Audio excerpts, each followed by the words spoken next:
أحليت حياتنا بالإيمان يا من بجمالك علمت الإحسان يا من نورت قلوبنا بالقرآن. Assalamualaikum warahmatullahi wabarakatuh.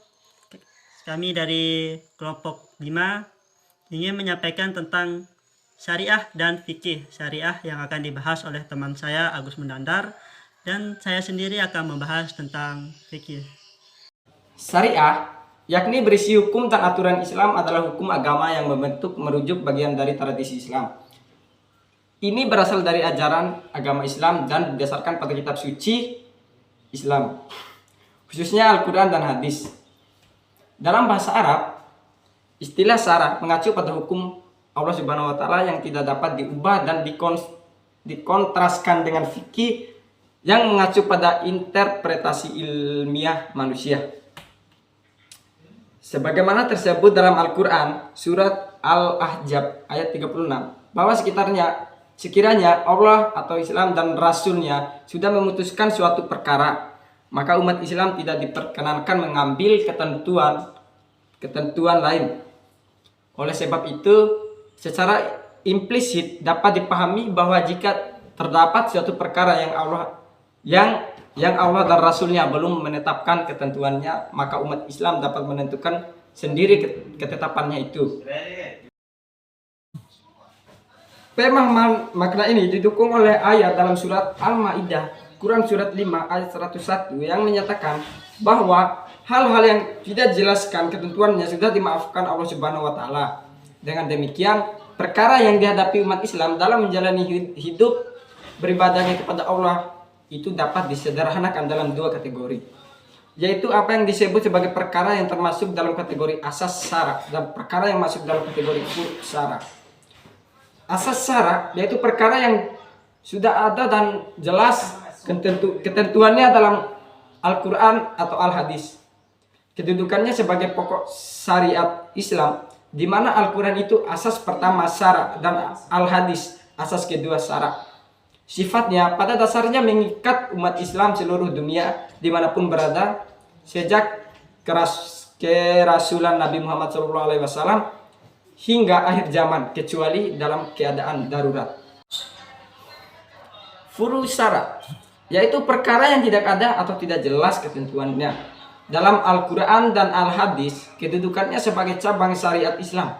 Sifatnya pada dasarnya tidak mengikat seluruh umat Islam di dunia kecuali diterima ulil amri setempat sebagai peraturan atau perundangan yang berlaku dalam wilayah kekuasaannya. Peran syariat telah menjadi topik yang diperebutkan di seluruh dunia. Ada perdebatan yang sedang berlangsung mengenai apakah syariah kompatibel dengan demokrasi, hak asasi manusia, kebebasan berpikir, hak perempuan, hak LGBT, dan perbankan.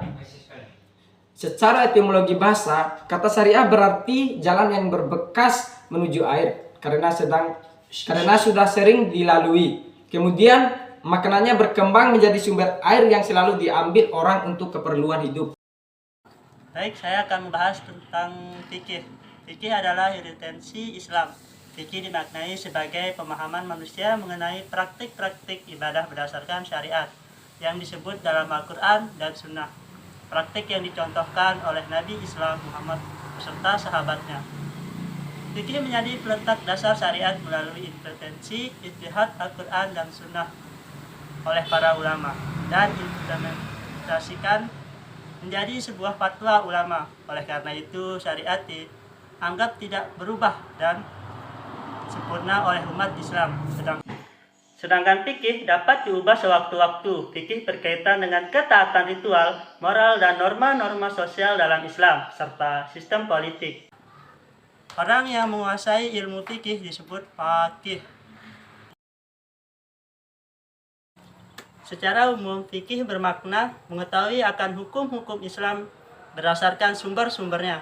Menurut sumber hukum Islam memerlukan metode ijtihad yang dilakukan oleh seseorang untuk mendapatkan pemahaman yang lebih rinci berkaitan dengan hukum-hukum Islam. Seseorang faqih harus melihat dan memahami secara mendalam segala permasalahan yang tidak berpuas diri dengan makna tersurat saja. Dan orang yang hanya sebatas memahami hukum tanpa mengetahui instansi hukum tersebut tidak memenuhi syarat sebagai faqih. Studi fikih umumnya dibagi menjadi usulul al-fiqh, metode instansi dengan analisis sumber hukum fikih, serta furu al-fiqh, cabang-cabang fikih dengan berdasarkan landasan tersebut. Furu al-fiqh adalah buah dari usulul fiqh. Hukum bentuk jamak al-hukm adalah putusan yang dibuat untuk kasus tertentu. Apabila ada tutur kata yang salah, mohon dimaafkan. Kebenaran datangnya dari Allah dan kesalahan datangnya dari kita pribadi. Demikian, wassalamualaikum warahmatullahi wabarakatuh.